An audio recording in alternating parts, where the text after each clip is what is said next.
What is up, everybody? Today we're going to be watching What If Germany Won World War One? Oh, whoops. Uh, okay, anyways. It's going to be a reaction video. Hopefully. Oh yeah, I haven't done alternate history hub yet. I think they're interesting. I like coming up with scenarios, and I do watch this channel occasionally. I do like what they put out. Actually, no, I'm not wearing these. I did a test of those. The audio is horrible, so I'm not going to do that. So, without further ado, let's go.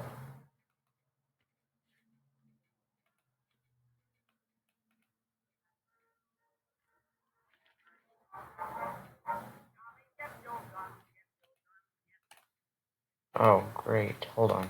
Hold on, guys. That's to disconnect my headphones. There we go. Okay. We're all good now. Get your gun, take it on the run, on the run, on the run. Hear them calling you and me, every son of liberty. What happened? Oh, part 1. Victory of Der Kaiser. World War I was called Der the war to end all wars. Europe was now at a new age, a crisis, where tradition and the modern day were increasingly at odds. Industrialization progressed faster than the mentality did. The old noble ways of gentleman war clashed with the brutal reality of the trenches. Because of this, millions died. World War I was the war to end them all, because this was the last time the old European ideals were fighting. Wait, let's criticize this map real quick. Always find these kinds of maps bad. I don't know, I just can't help myself. Actually, this map is quite nice. The only exceptions I see is probably that. That looks a bit weird. Germany doesn't seem to own Memoland. Yeah, overall. Yeah. I do like alternate history hubs and maps. They're usually accurate. Monarchies would reign. Peru won and lost. New ideas replaced them for this and don't. Oh yeah, so many empires were just destroyed because the Entente won World War One. Like empires that have lasted for hundreds of years, and well, as for the exception of the German Empire, who lasted like I don't know, 70 years. I don't know for sure. Industrial world, like fascism, communism, simply put, it set the stage for the next. Germany in our timeline brought Russia into civil war, caused immunity in France, and almost broke the Allies in 1917. Before you know, America. Yeah. It was just by bad decisions that we saw a 20th century of American ascendance, when it easily could have become the German century. Only question is, what would this look like? What if in an alternate timeline, Germany and the Central Powers won World War I? Let's go back to 1914, with the assassination of Austrian royalty Franz Ferdinand. Ferdinand was dead by the hands of a Serb nationalist, and the dominoes began to fall into place. Treaties certainly forced a lot of countries to declare war for their allies. Yeah, the thing about Franz Ferdinand is he actually had this plan. He had this plan of Austria-Hungary, but he was going to split it up into a bunch of different ethno-states, so everyone would be represented. The Slavs would have their own state in Yugoslavia. The Germans would have their own state in German Austria, that's what they wanted to call it. The Czechs would have their own land in Czechia. The Slovaks would have their own lands in Slovakia, etc. He was going to do that, but then of course he got assassinated. And if he would have just not done that, then maybe Serbia would have still, probably gotten a lot bigger by getting a lot of the Slavic land from Austria, because that's what Franz Ferdinand wanted to do. And I don't know, his assassination was very counterproductive. There's one military decision that Germany made that almost certainly lost them the entire war. Oh, more than one. They made a lot of mistakes, and it just boggles my mind. invading Belgium. France Yes, had that built was up their definitely military border something. in anticipation for a German attack. Germany, however, had a plan, the Schlieffen Plan, bypass the French defenses on the border by invading through Belgium, which was undefended. By going around this meat grinder, the Germans would have easy access to Paris. Well, that's not so bad. Belgium's tiny. They can't defend themselves. But Germany ignored that Belgium had one key friend, the Britain. British. And the British had one single condition that it stressed shouldn't be violated. Don't violate Belgian neutrality. Germany, in a Prussian fashion, believed more in military action than diplomatic consequences. Yeah, the thing is, Germany was actually extremely close to reaching Paris. It was all thanks to the Battle of the Marne, where somehow, I actually don't know the details, so we can watch a video on that later. The British and French were able to win against the Germans and knock them off balance, forcing the Germans to actually retreat when they were this close.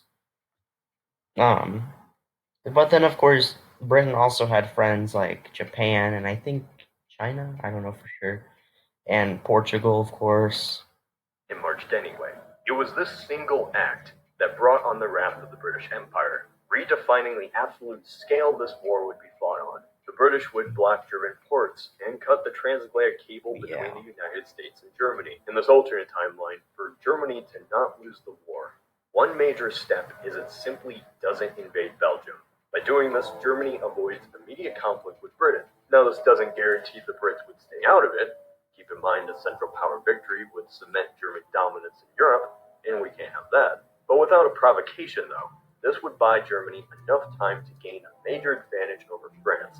Even if it was a year before Britain entered, it was 4 years of trench warfare between the British and French combined against Germany alone. France alone wouldn't even have the population to sustain a German offensive. So in this alternate timeline, Germany's military keeps France at bay through a small border they share at Alsace-Lorraine, while the majority of their forces fully mobilized against Russia, aiding their Austrian allies.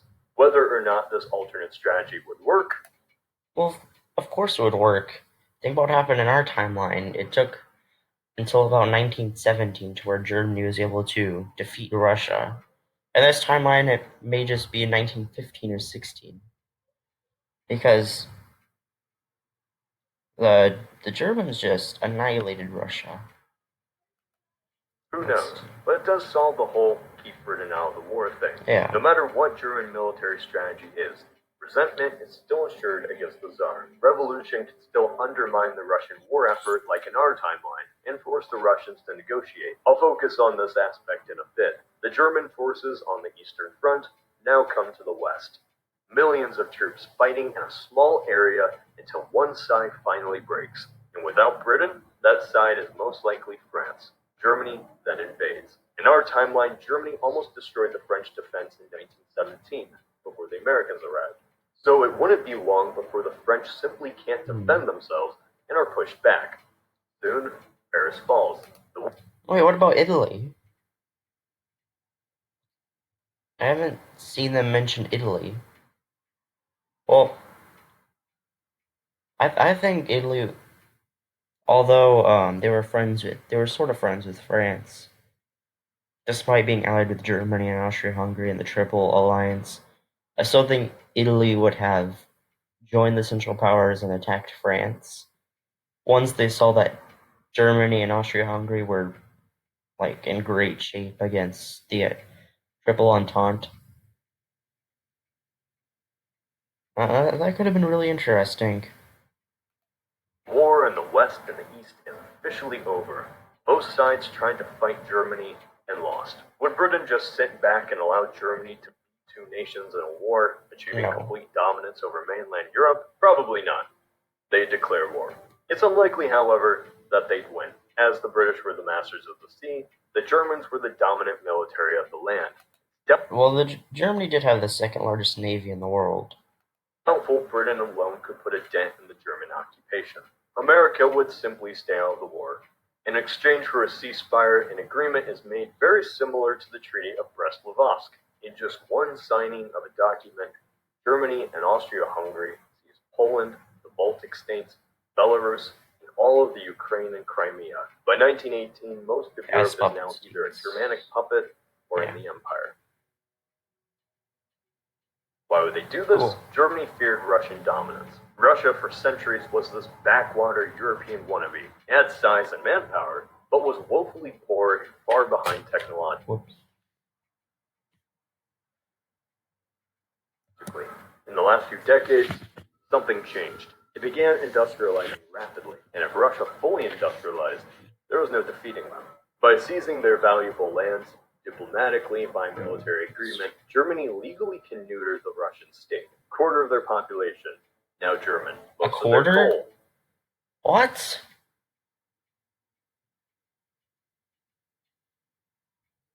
A quarter of Russia's entire... That's crazy.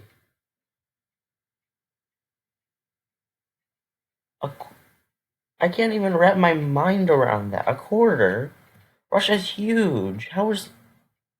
That's a quarter. What? That's insane.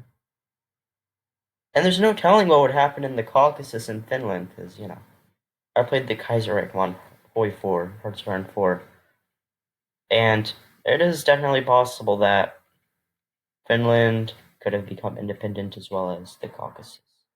Oh yeah, he keeps forgetting to mention things. What about Bulgaria? What about the Ottoman Empire? What about Greece?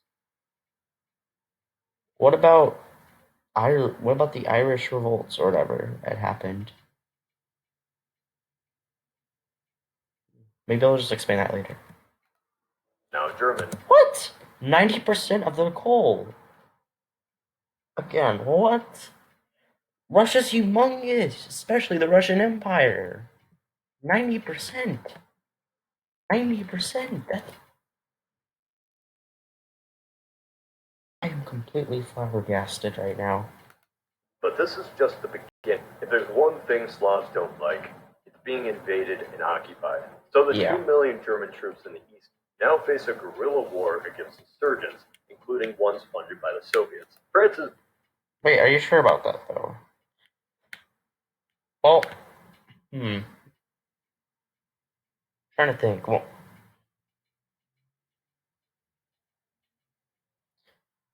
I think the Polish should have been fine with it. The Polish, at least.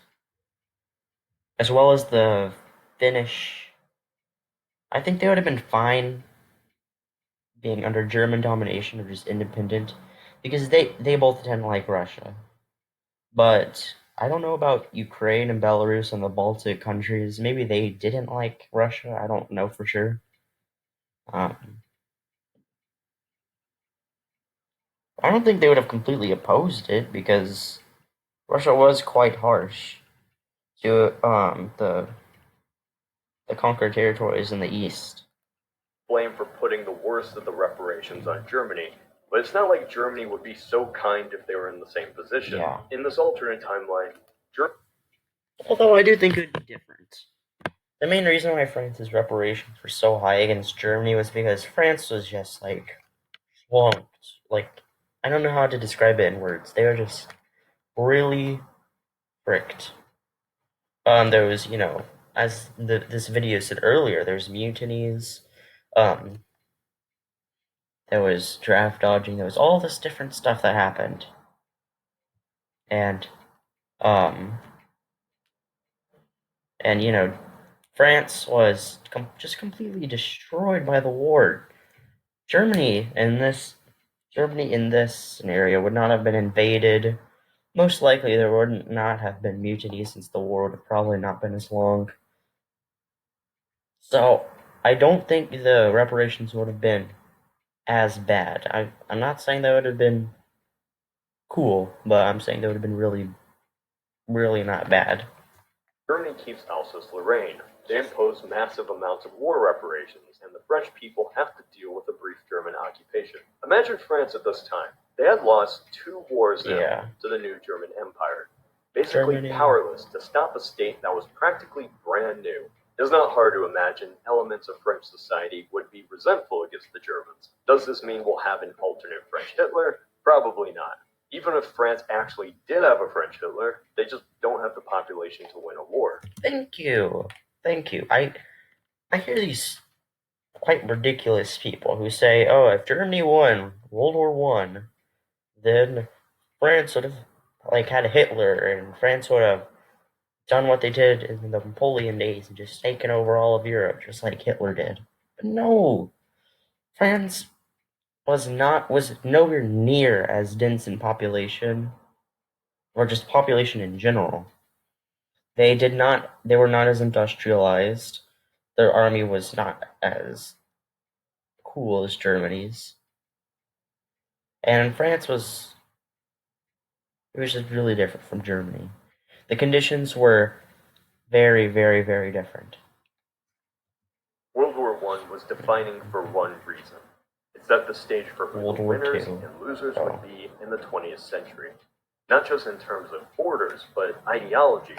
Old European aristocratic ways died with the Kaiser and the Austrian Emperor. Don't think Germany and Austria expand monarchies to France or make the king the new power in Britain, but they do send a message that old European aristocracy and nobility is still relevant. It's very possible that the 20th century could have become the German century. The Germans wanted an economic union that united all people of Europe around Germany. Without the rise of the Nazis, intellectuals, including people like Albert Einstein, continued their Yeah, that's scientific true. endeavors inside Germany. That's However, true. we're just getting started. The Central Powers have established themselves as victors in this war. What matters is how they use this victory. This, however, is one scenario. This is Cody of Alternate History Hub. Wow. Well, thank you all for watching. Part 2 will be out probably tomorrow. Make sure to like this video and make sure to subscribe to Alternate History Hub. I'll have their channel link in the description. Hopefully that will make them not hobby strike me or anything. But I don't make any money off my videos anyway, so I don't really care. Okay, goodbye, have a nice day.